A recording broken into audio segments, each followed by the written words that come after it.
दोस्तों आज हम जानेंगे। अरे मियाँ ज्यादा मत बजाओ मियाँ, कॉपीराइट स्ट्राइक आ जाएगा। पहली बार कुछ सही बात किया लाला। तो दोस्तों आज हम जानेंगे एक और स्कैम के बारे में जिसका नाम है स्कैम 2003। ये 1992 के हर्षद मेहता स्कैम से 5 गुना बड़ा स्कैम है। 1992 का स्कैम 4000 करोड़ के आसपास का था और ये स्कैम 20,000 करोड़ के ऊपर का है। तो चलिए दोस्तों जानेंगे कि इन जनाब ने ये सब कैसे किया। तो भाई कहानी की शुरुआत होती है 29 जुलाई 1961 को कर्नाटक के कानापुर में, जहां अब्दुल करीम तेलगी का जन्म अरे हुआ। वाह मियाँ, ये तो बर्थडे मंथ निकला, पार्टी करेंगे, पार्टी अबे पार्टी साले। Party party. पर इनका बचपन बाकी बच्चों की तरह नहीं था, क्योंकि इनकी छोटी उम्र में ही इनके पिता जो रेलवे में एक साधारण नौकरी करते थे वो चल बसे, जिसके बाद पूरा घर संभालने की जिम्मेदारी इन पे और इनकी माँ पे आ गया। और वे अपनी माँ के साथ मिलकर रेलवे स्टेशन में सब्जियां और फल बेचा करते थे और उसी से आए हुए पैसे से वो अपने स्कूलिंग किया और उन्होंने कॉलेज भी अपना कंप्लीट किया। पर उनके परिवार को पैसे का बहुत जरूरत थी, तो इसके कारण से उन्होंने कदम रखा सपनों की नगरी मुंबई में कि उन्हें कोई जॉब मिल जाए। जहां बहुत ही जोश में आए तेलगी को ज्यादातर मुंबई में निराशा का ही सामना करना पड़ा और इसके पीछे ना कोई उनकी किस्मत था ना कोई और थे। इसके पीछे वो और उनकी सोच थी। वो हमेशा से ही पैसा जल्दी कमाने का जरिया ढूंढते थे और इसी के चलते वो बहुत से नौकरी से निकाल भी दिए गए क्योंकि वो गलत काम करते थे। और जिसके बाद उनको पता चल गया कि मुंबई में उनका कुछ नहीं होने वाला। जिसके बाद उन्हें यह पता चला कि सऊदी अरब में नौकरियों की कमी नहीं है, तो वो निकल गए सऊदी अरब। पर वहां भी वो कुछ समझ गया ना, कुछ नहीं कर पाए, तो फिर लौट गए मुंबई। और यहां से शुरू होती है इनकी असली स्कैम की जर्नी। तो ये काम करते थे लेबर्स को फर्जी ढंग से गल्फ कंट्री में भेजने का काम, और इसे अच्छे शब्द में अंग्रेजी में कहा जाए तो मैन पावर एक्सपोर्ट भी कहते हैं, जिसमें ये फर्जी ढंग से पासपोर्ट बनाना, वीजा बनाना, ये सब काम करते थे। और 1991 में ये पकड़ा गए और इन्हें जेल में डाल दिया गया। और यहां से शुरू होती है असली स्कैम की प्लानिंग। जिस जेल में अब्दुल करीम को रखा गया उसी जेल में एक और मुजरिम था जिसका नाम रतन सोनी था। और यहां अब्दुल करीम और रतन सोनी की दोस्ती हुई और दोनों ने एक दूसरे का पास्ट के जो भी केसेस उसको डिस्कस किए। यहाँ रतन सोनी को बहुत एक्सपीरियंस था स्टॉक मार्केट डीलिंग से, और वहां रतन सोनी ने अब्दुल करीम से कहा कि भाई छोटे मोटे स्कैम से कितना कमा लोगे, करना हो तो कुछ बड़ा करो, मेरे पास एक सॉलिड आइडिया है। और अब्दुल करीम को ऐसे स्कैम वाले आइडिया से बड़ा इंटरेस्ट आता था, तो उन्होंने बहुत ध्यान से सुना रतन सोनी जो कहे। रतन सोनी ने यह कहा कि भारत में स्टैम्प पेपर का इस्तेमाल बहुत ज्यादा होता है और गवर्नमेंट का इस डिपार्टमेंट पे ध्यान उतना ज्यादा नहीं है। तो अगर हम किसी न किसी ढंग से नकली स्टैम्प पेपर बना लेते हैं और उसको मार्केट में बेचना शुरू कर दिए तो इससे हम कमा सकते हैं बहुत से पैसे। तो बस दोनों जैसे ही जेल से बाहर आए 1994 को दोनों इस काम पे लग गए। और इतना ही नहीं, उन्होंने स्टैम्प का लाइसेंस भी ले लिया कि आगे कोई फ्रॉड हो तो हम फंसे ना। पर दोनों की दोस्ती उतनी चली नहीं, दोनों के बीच में झगड़े होने लगे। 1995 को दोनों पकड़े भी गए, जिसके बाद स्टैम्प के लाइसेंस को उन्हें रद्द कर दिया गया। जिसके बाद अब्दुल करीम और रतन सोनी दोनों अलग हो गए और 1996 को अब्दुल करीम ने अपना खुद का प्रिंटिंग प्रेस खोल लिया।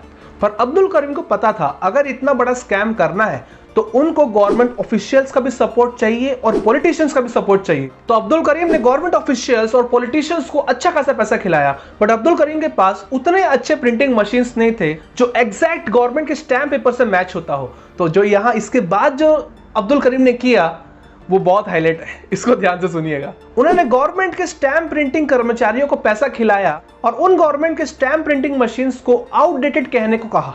तो जिसके बाद गवर्नमेंट भी मान गई और गवर्नमेंट नए प्रिंटिंग मशीन्स खरीद ली। अब जो पुरानी प्रिंटिंग मशीन्स है गवर्नमेंट उसे नीलामी करने के लिए रख दी और उस नीलामी में अब्दुल करीम ने ऊंची बोली डाल के उस मशीन को खरीद लिया।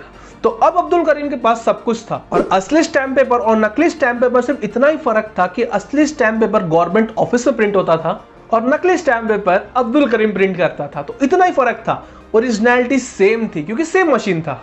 और यहां से शुरू हुआ असली खेल। अब्दुल करीम प्रिंट करना शुरू किया fake stamp papers, revenue stamp, notary stamp, non judicial stamp, broker notes और स्टेट ट्रांसफर नोट्स और भी बहुत सारे चीजें छापने लगा। तो अब्दुल करीम के सामने सिर्फ एक ही दिक्कत था कि इनके प्रिंट किए हुए स्टैम्प्स को कौन लेगा, क्योंकि गवर्नमेंट तो एक डिस्ट्रीब्यूशन चेन बना के रखी हुई थी, उस तरह के डिस्ट्रीब्यूट होता है। तो अब्दुल करीम ने भी एक हल निकाल ही लिया। इन्होंने ये सोचा जैसे कि इतने सारे स्टैम्प्स हैं, 500 के, 1000 के, 1500 के, तो इन्हें अगर कम रेट में बेचने लगे तो लोग इनके पास आ जाएंगे लेने के लिए।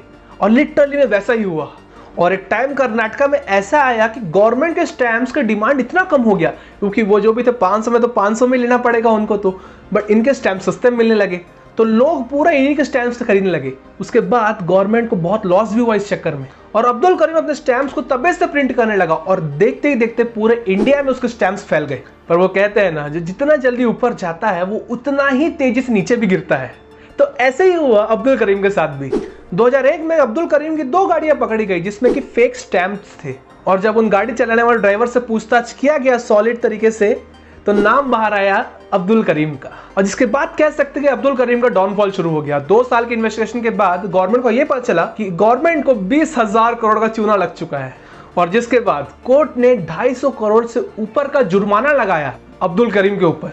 और इतना ही नहीं, अब्दुल करीम पे नार्कोटिक्स का भी टेस्ट किया गया, जिसमें कि उन्होंने बहुत से बड़े बड़े नेताओं के नाम बताए, बट उतना कुछ कर नहीं पाए उस इन्वेस्टिगेशन में पुलिस लोग। और अब्दुल करीम यहाँ भी नहीं रुका, उसके पास बहुत से फोन्स थे और बहुत से सिम कार्ड्स भी थे। जेल में उसको सब मुहैया करा दिया जाते थे क्योंकि उसके पास पैसा था, तो वहीं से बहुत से करोड़ों की डीलिंग करने लगा। जिसके बाद उसका फोन टैप किया गया और फिर उसे पकड़ाया गया, और जिसके बाद अब्दुल करीम के ऊपर कोर्ट ने 30 साल का सजा सुनाया, जिसे कोर्ट ने आगे जाके 13 साल कर दिया। पर ये fake stamp printing Abdul Karim कहां करता था, पुलिस इन्वेस्टिगेट करते रह गई पर ढूंढ नहीं पाए वो कहां से करता था। और अब्दुल करीम की तबीयत कुछ ज्यादा ठीक नहीं रहती थी क्योंकि उन्हें हाइपरटेंशन था, डायबिटीज था और भी बहुत सारी बीमारियां थी उनको। 2017 में उनकी मौत हो गई, वो भी मल्टीपल ऑर्गन फेल्यूर से, या कहा जाए उन्हें मरवा दिया गया, जैसे हर्षद मेहता के साथ हुआ, क्योंकि उनके पास बहुत से ऐसे नाम थे, अगर वो नाम बाहर बता देते तो उनका करियर खतरे में यार। तो ये रहा एक और स्कैम। तो दोस्तों, इससे आपको क्या सीख मिलती है कि शॉर्टकट या गलत तरीके से किया हुआ कोई भी काम हो वो लॉन्ग टर्म तक नहीं टिकता। तो काम ऐसा करो जिससे आपके परिवार को आप पे गर्व हो। और इसी स्कैम के ऊपर स्कैम 2003 के नाम से हंसल मेहता अभी एक सीरीज भी निकाल रहे हैं जो कि उनका सीजन 2 होगा। तो देखते हैं वो किस तरीके से होगा, उसका भी मैं रिव्यू जरूर करूंगा जब भी आएगा। तो बने रहिएगा मेरे चैनल में। तो चलिए दोस्तों, फिर मिलते हैं अगले वीडियो में। जय हिंद।